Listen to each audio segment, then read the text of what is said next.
Broadcasting live from the North Fulton Business RadioX studio, it's time for To Your Health with Dr. Jim Morrow. To Your Health is brought to you by Morrow Family Medicine, an award-winning primary care practice, which brings the care back to healthcare. Hello, and welcome to episode 63 of To Your Health with Dr. Jim Morrow. I am Jim Morrow, a family doctor here in North Georgia. We have offices in Cumming and Milton, Georgia ourselves, but as part of Village MD, we've got offices all over the metro Atlanta area and all over the country, as a matter of fact. So today's kind of vaccine day. We're going to talk a lot about vaccines, and I wanted to have an elderly person on the show with me today to talk about vaccines. So I've got my producer there, John Ray, in his fancy little studio there at Renaissance Bank on Wimmer Parkway. How you doing, John?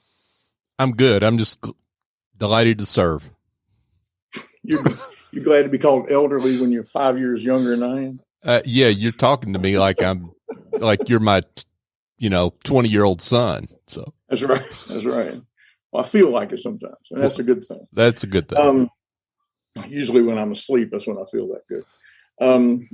John, we're going to talk about vaccines today. Vaccines are something that I'm talking about more than ever anymore, and not just this COVID vaccine, but I was telling some of my staff earlier, every room I walk in, somebody says, wow, you're really busy, aren't you? Well, not that. It's just that every visit is two visits. You got to take care of the problem they came for. Then you have to talk about vaccines. So we're going to talk about vaccines today. I'm going to start, as I have many, many times, with a COVID-19 update. And the update today is about booster vaccines. And if you needed the COVID vaccine to begin with, which you did and do, you need a booster. There's no sense in getting the COVID vaccine, having it peter out after 6 or 7 months and not get a booster so that you can maintain that protection that you really do need. You needed it then, you need it now. So please, if you did get a COVID vaccine, get out and get a booster. The third dose of the COVID vaccine is in some cases identical to the first dose. In some cases, it's not. Moderna came out originally saying that they were going to have a full dose as a booster, and the FDA approved a half a dose, which is good because that just makes more vaccine available for more people. But it's still out there, and it is available. And you need to speak to your pharmacist if that's where you're getting the vaccine, your physician if that's where you're getting it, or if that's where you are, and talk to them about getting that, because you need to go ahead and do that if it's been the right amount of time. And for Pfizer and Moderna, it looks like it's 6 months after your second dose. And for J&J, it's as early as 2 months. So people who can get a third dose of the vaccine are, and this is a moving target, I got to tell you, this is going to change some as time passes. But if you are receiving cancer treatment, if you are an organ transplant patient, if you've had a stem cell transplant, you are automatically a candidate for a booster. If you've been diagnosed with HIV and you have a high viral load or a low, what's called CD4 count, if you have HIV, you know what that is, it's a blood cell, then you're a candidate if you're not currently taking medication to treat HIV. And that makes a difference, so you be careful about that. If you're taking drugs like high-dose steroids, sometimes people are, and other medications that might suppress your immune system, you want to talk to your physician about whether or not you should get the vaccine in the first place, or certainly a booster. If you're in doubt, ask your doctor. That's always a smart move. So the recommendation on Moderna and Pfizer is that if you fit into these categories, you can get a booster as early as 28 days after the second dose. So if you think about it, if you're basically sick with an immunocompromising disease, you don't have to wait the full 6 months. You can get a booster early. And the data shows that that's a good way to keep yourself protected. Now, the booster is necessary because certain people, and really most people, their antibody levels are falling. And if they're at risk, they're falling early enough that they need a booster on these schedules. So if you're not sure, just ask your doctor. And it's amazing, even if you're not yet the age of 65, which is one of the main criteria for getting it at 6 months, you'd be surprised how many people under 65 have some underlying medical condition, an autoimmune condition, heart disease, high blood pressure, taking certain medications and so forth. They're at high risk because of their jobs. They might be a healthcare worker, teacher. They might work in a prison or be in a prison. And so that would make them eligible for a booster. So a lot of people ask me, if I'm getting a booster, do I get the same one I had before? I'd like to branch out and get a different one. And I've known people that did that, but there's no evidence that that's really a great thing to do. So my recommendation personally is that if you started with Pfizer and continue with Pfizer and so forth. You don't have to do it, though, although I think it is a good idea. The Johnson & Johnson vaccine booster was approved very recently. It's actually after I prepared for this podcast, which wasn't long ago. And it looks like the FDA has approved them to get their booster 2 months after the original Johnson & Johnson vaccine. So that's a little bit of a COVID booster update. John's your head spinning on that? Yep. Put your peanuts and talk. Yep. It's spinning, and I've got a question on it, but I'll save it till the end. Okay. All right. So the other thing I want to talk about today is the Shingles vaccine. Shingles vaccine is something that we also talk about a lot in the exam room because it's something that anybody who's eligible really, really ought to get.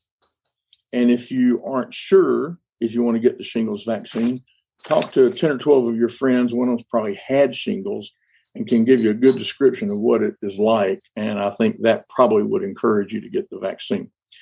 So let's start off with who needs it. Healthy adults, 50 years and older, should get this Shingrix, is called, vaccine. It's 2 shots, starts on day 0, and then again 2 to 6 months later. So it's 2 vaccines separated by 2 to 6 months. You should get the Shingrix vaccine even if you've already had shingles, because you can get the shingles 100 times, and it might be mild once and terrible once, and you can't have a mild case of shingles and say, oh, good, I don't need the vaccine. It's not how it works. If you've had shingles, you should still get the vaccine. If you had the original shingles vaccine, which people didn't give anymore after about 2015, I think, it's called Zostavax. I had that one. And even if you had that one, you should get the new shingles vaccine. The Zostavax turned out not to be as effective or as permanent as we thought it would be. So they're not using that one anymore. And this new Shingrix is much better. You should also get Shingrix if you are not sure if you had chickenpox. Now, we make an assumption in medicine that if you're my age or John's age, actually, if you're born probably after about 1950 or 55, you've had chickenpox. When I was a kid, somebody down the street would get chickenpox. If it was summertime and you weren't in school, parents would send everybody to their house to play so that those kids would also get chickenpox, because it was 10 days or so out of school if you got chickenpox, and if it was summertime, it was a lot easier on everybody. So they would have chickenpox parties. You'd be on the 11 o'clock news if you did that now, but that's what people would do at the time. There's no maximum age, so it doesn't matter how old you are. If you're over 50, it doesn't matter how old you are. You still should get this vaccine if you've never had the vaccine. Now, I mentioned if you've had shingles in the past, you should get the vaccine, and that's because it can do wonders for helping to prevent future occurrences. And there's really no length of time you need to wait after having shingles that you get the vaccine. I actually had that discussion this morning. I told somebody, as soon as this rash feels better, go get a vaccine. You just want to make sure the rash is gone before you get vaccinated. I mentioned chickenpox, and even if you're not sure whether or not you had it, you should go get this vaccine. The studies have shown that more than 99% of Americans 40 years and older, so it goes back not quite as far as I said, have had chickenpox in the past. And most people, not most people, a lot of people that had chickenpox don't know they had it because they had such a very mild case, but then they show up with shingles and they're all confused. Get the vaccine. Most people who get the shingles vaccine do end up getting it at the pharmacy. That's perfectly fine. It's a great way to do it. But if you have questions or concerns about it, talk to your doctor. Go back to that all the time. Talk to your doctor. Now, there are people that should not get the shingles vaccine. It's not meant for everybody. It's not perfect for everybody. So if you've ever had a serious allergic reaction to any of the components in the vaccine, or after your first dose of Shingrix, don't get any more. Don't get the vaccine. I think the chance of that's pretty slim, but it is possible. If you have tested negative for the varicella zoster virus, that's the virus that causes chickenpox. Now, if it turns out you're that unusual person that never had chickenpox and has not had a chickenpox vaccine, then if you test negative for that virus, you should get the chickenpox vaccine, not the shingles vaccine. And that way you still won't get shingles because you'll never get chickenpox. See how that works. You got to have chickenpox first in order to get shingles. And this podcast is not about shingles per se, but let me get into that a minute. The way you end up with shingles when you're 60 is that when you're 10, you get chickenpox. Okay, and regardless how good or bad it is, how mild or how severe it is, you get chickenpox. And when you get over the chickenpox infection, the virus does not leave your body. The virus stays in your body and lives in your spinal cord. And at some point later in life, at any point later in life, it can become active again and cause a new infection. And it does that because it can. And the biggest thing that will let it do it is if you get stressed, if you get immunocompromised, if you get run down, if you get sick otherwise, if your immune system is fighting something off over here on the left side and all of a sudden something on the right side comes active, that's a good way to get this. So you can get it anytime after having chickenpox, but you have to have chickenpox first. So if you test negative for the chickenpox virus, which is easy to do in any doctor's office, then you should get the chickenpox vaccine. And by doing that, you'll prevent it and shingles. So if you're pregnant or breastfeeding, you should wait to get Shingrix. Now, if you have a minor acute illness, an illness that starts suddenly like a cold or something, you're good to get Shingrix. But if you have what would be a moderate or more severe acute illness, you should wait until you recover. And this includes any infection that has a temperature of 101 or higher, let's say. So if you feel bad and you've got a little runny nose and congestion, get the vaccine. Don't let that stop you, because there's a possibility you'll never go back and do it again, and you really want to get this vaccine. If you do get side effects, they're going to be temporary. They don't last more than 2 or 3 days. And if you experience pain for a few days after getting Shingrix, it'll be remarkably less severe than having shingles and the complications from shingles. So I want to take a minute to talk about Village Medical. If you've followed Morrow Family Medicine over the last 10 years, you know that we've prided ourselves on providing quality care to people when they need it. We said from the very start we were bringing care back to healthcare, and we are still doing that, only in a much broader and, in my opinion, better way by joining with Village Medical. We have started the process now of changing the marketing and everything. You're going to see more signs that say Village Medical in our practices. More of the communications from us will say Village Medical instead of Morrow Family Medicine. They're going to change the sign on the buildings here pretty soon and so forth. So we're making this full conversion, and I'm happy to talk to anyone, anytime about the whys and wherefores of doing this and what's good and bad about it. I haven't found a great deal bad about it, especially for our patients. What it's done for our patients mainly is to add services that we as an individual primary care practice would have never been able to provide without the benefit of a large corporation like Village Medical. So I'm very excited about that. I think it's going to be a really good thing for our patients and the people in North Georgia. I'm looking forward to them expanding more here in North Georgia. I think it's a really good thing. So back to the Shingrix vaccine, the shingles vaccine. If you look at how well this thing works, it's really remarkable. 2 doses of this vaccine provides very strong protection against shingles and also what's called post-herpetic neuralgia. That sounds like a big fancy word, and I guess it is. But what that means is the shingles rash hurts. When the shingles rash heals, and the rash really looks like somebody hit you with a bunch of cigarettes and burned you.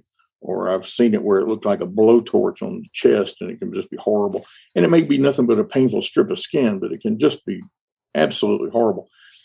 But when that rash heals, you can be left with the nerve pain long term. And that nerve pain is post-herpetic or post-herpes zoster, post-herpetic neuralgia. And neuralgia, of course, means nerve pain. That's the most common complication of shingles. And in people 50 to 69 that got 2 doses of this vaccine, it was 97% effective at preventing the rash completely. And among 70-year-olds and older, it was 91%. And the older you are when you get the vaccine, the slightly less likely it is to prevent it. But even the worst cases, it prevents it 85% of the time. And by preventing that, you prevent post-herpetic neuralgia. And I tell you, some of the most miserable patients I've ever seen had shingles years ago and continued to have this painful strip of skin, this painful area, wherever it might be. And it's absolutely miserable. It's just miserable. And it's ongoing. It's unrelenting. There's just no great way to describe it, except it's just absolutely horrible. Now, like anything you put in your body, there are possible side effects from the shingles vaccine. I had a patient in this week who said that she wasn't getting the COVID vaccine because she knew somebody who, right before he had retired, got the COVID vaccine, and he retired 2 weeks later, and a month later was diagnosed with kidney cancer, and she was convinced that the COVID vaccine woke up that kidney cancer and made it be a problem. And I leaned over right close to her. I said, Mary, you don't really believe that. You don't really believe that. She said, yeah, I think it's logical.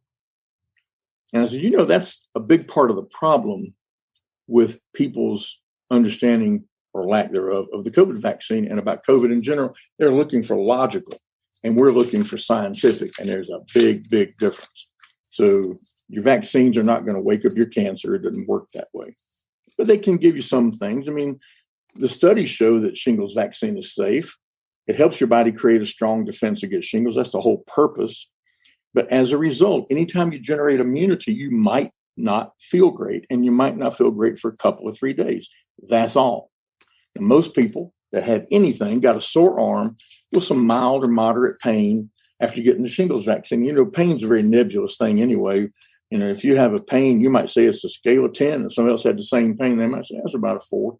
And it's just impossible to know. But I've never known but one person in my life who admitted that they had a low pain tolerance. And that's my wife. And she'll tell you straight up, I have a low pain tolerance. And everybody else, I got a high pain tolerance. Well, maybe you do, maybe you don't. We don't know. But some people get redness and swelling where they get the shot. And to me, that means you're generating good immunity. That means there's a good possibility you're not going to have to deal with shingles. But people get fatigue because it is like having a viral infection. They get fatigue, muscle pain, headaches, sometimes some chilling and shivering and that kind of thing, a little bit of nausea, but nothing bad. 1 out of 6 people who got the shingles vaccine in these studies experienced side effects that prevented them from doing their regular activities. But the symptoms went away on their own in 2 to 3 days. So if you get a vaccine and a month later you develop something, it's not from the vaccine. One interesting thing to me is that when you looked at the side effects from the vaccine, they were more common in younger people. And I'm not going to get into why I think that is, but I'm not shocked by that, I have to say. So if you do have side effects, you can take over-the-counter medicines like Advil or ibuprofen or Tylenol or acetaminophen. They're all the same stuff. Advil's not Advil's ibuprofen, Tylenol is acetaminophen, but you can take that. And if there's one reason you can't take Advil, you can take Tylenol and vice versa. But you can take those for these side effects. It's absolutely fine. And there is a federal reporting system for vaccine adverse events. It's the Vaccine Adverse Event Reporting System. And your doctor might file this report if you go see them, or you can do that yourself. I'll give you the phone number. You can call 800-822-7967. And that's the Adverse Event Reporting System. You can report what happened to you right there if you want to. And it'll go into this huge database, and they use that data to try to be sure these things are safe and effective and be sure people are not having a lot of problems from it. One important thing to bring up, especially to people with any age on them, is the shingles vaccine does not contain Thimerosal, which is a preservative that contains mercury that's not used in vaccines anymore. And that's probably enough said about that. If I say anything else about that, I got to do a whole nother podcast on vaccines and Thimerosal. So if you get any side effects that are what you consider serious, if you get hives, if you get allergic type symptoms, swelling of the face and throat and that kind of thing, fast heartbeat, dizziness, weakness, see a medical professional. Don't ever hesitate. If you're at home and those symptoms start happening, call 911. I tell people every day, very few people ever go to the pearly gates and say to St. Peter, gee, I wish I hadn't called 911. But the opposite is true, I can promise you. So if you're concerned about anything like that, call the professionals. Let them check you out. You know, you might have some symptoms for a couple of 3 days, but you're not going to have what you would have if you got the shingles. Because I'm telling you, this is something you don't want.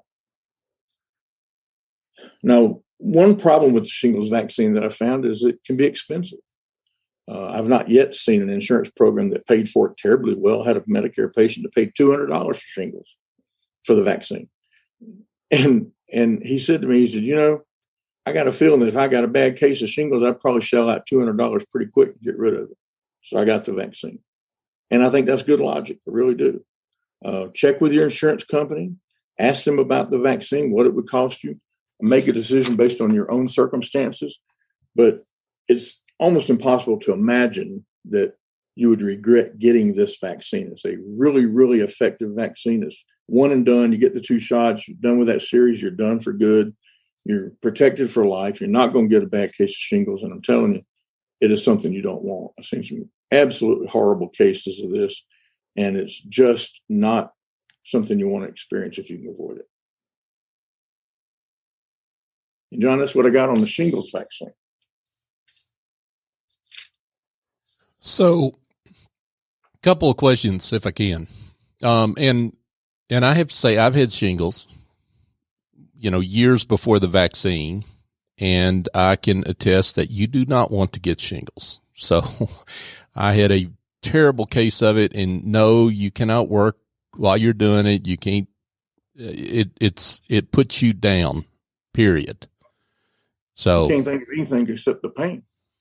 That's exactly right. And mine was centered on my right at the beginning of my scalp. So, you know, right on my head, which, you know, there's some worse places you can get it. I've heard of people getting it in their eye. Yeah. But I'm with your guy that said it was worth $200 to avoid it, and I would have paid $200 or more to get rid of it when I had it. So, yeah, I couldn't agree with you more about preventing that from happening.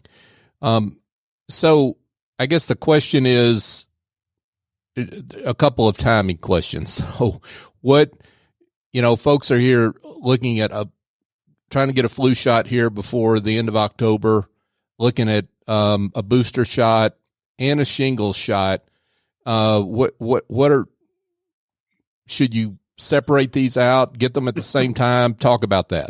Well, you need to separate some of them some. There's no question about that. And, you know, there really are a lot of vaccines. I sit down with patients and I say, okay, you've had your COVID vaccine, you've had a flu shot, you've had a tetanus and whooping cough shot, because that's more and more important because whooping cough's making a comeback. So want to check on that. And then you need the shingles vaccine, and there are 2 pneumonia vaccines you might need.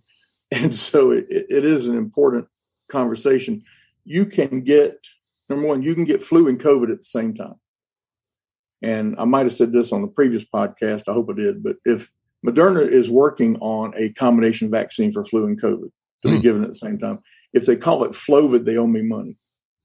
I'm just saying, I came up with it months ago. If they call it Flovid, they got to send me a check. But the flu shot really can be given with any of these because it just doesn't generate a lot of problems. It's very benign in this regard. So flu isn't a problem. When it comes to the COVID booster and something like Shingrix, I would give it a solid 2 weeks in between them. And if you get the COVID vaccine or the booster and you think, gee, I'm having some achiness and stuff, you don't want to wait till that clears up. You don't want to muddy those waters. going to wait till that clears up and then get the shingles vaccine. And probably if you do get something like that, you're going to wait more than 2 weeks. And I get it because you're going to be a little bit gun shy. But you still want to go ahead and get this because there's no amount of body aches and fatigue that's worth having shingles. So you don't want to let that keep you from doing it. But if you separate most of these by a couple of weeks, you'll be okay. The flu shot is best given in October. The timing has always been that if you get it in October, it's early enough to protect you from from flu when it really becomes active, and it's late enough so that at the end of the flu season, you're still protected. So the CDC says, and I'm happy to agree with them on some things, they say get it in October, and I think that's the best thing to do.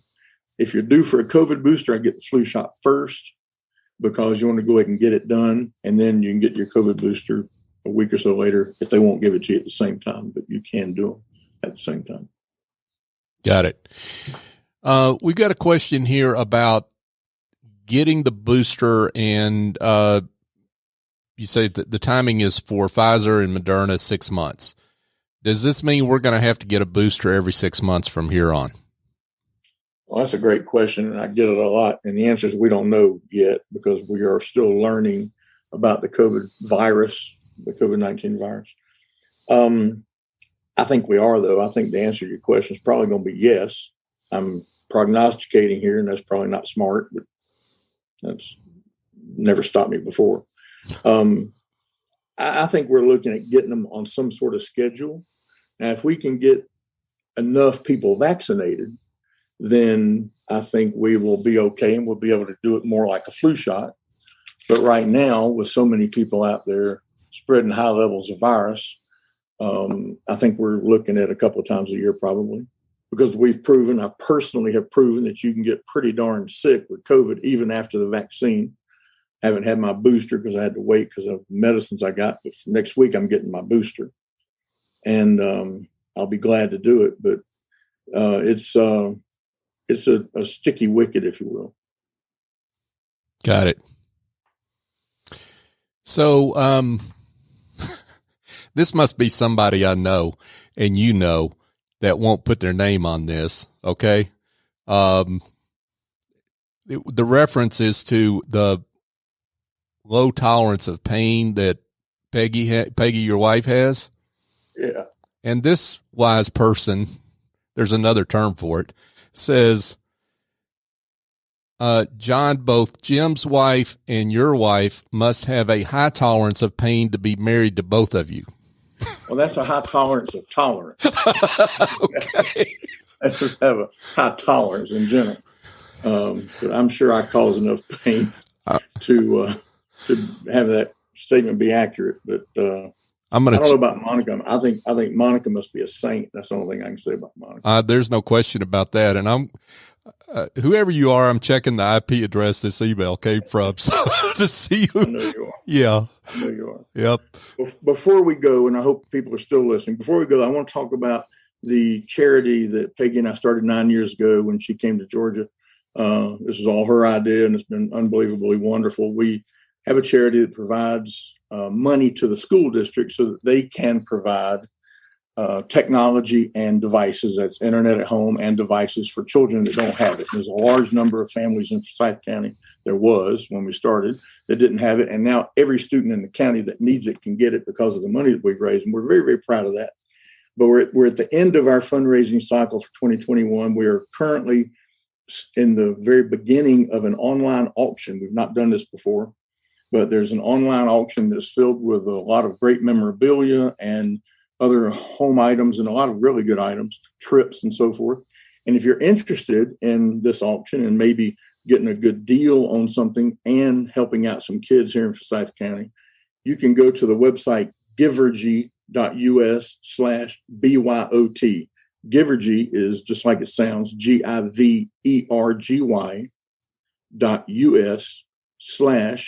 and the four letters BYOT. And BYOT is the program in the county schools that bring your own technology, where they encourage kids to bring technology to school. They teach them how to use it responsibly. And it's been a wonderful thing. It's internationally recognized.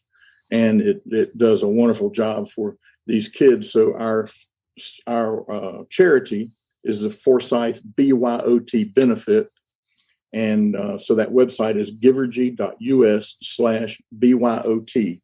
And the last thing I want to mention is it's wrapping up the voting for the Best of Forsyth. I would ask that if you feel like Morrow Family Medicine, now Village Medical, is the best family practice in the county or in the area, I would love for you to go to the Forsyth County News and find the link. You can find it on our webpage. You can find it on our Facebook page also, but it's on the Forsyth County News page. Find that link and vote for us if you think that's appropriate for best family practice. We've won that award every year it's been given, and I'd really like for people to continue to believe in us that way. If you want to do that, vote for us for Best of Forsyth. I'd appreciate it. Absolutely. And John, I think that's what I got. And I have no idea what we're going to talk about next time. But I will tell you this, we're going to talk about something that I hope and I believe will be pertinent to you and your concerns about your health and your status and your age group and so forth and so on. We'll find something good to talk about. So for now, that's To Your Health.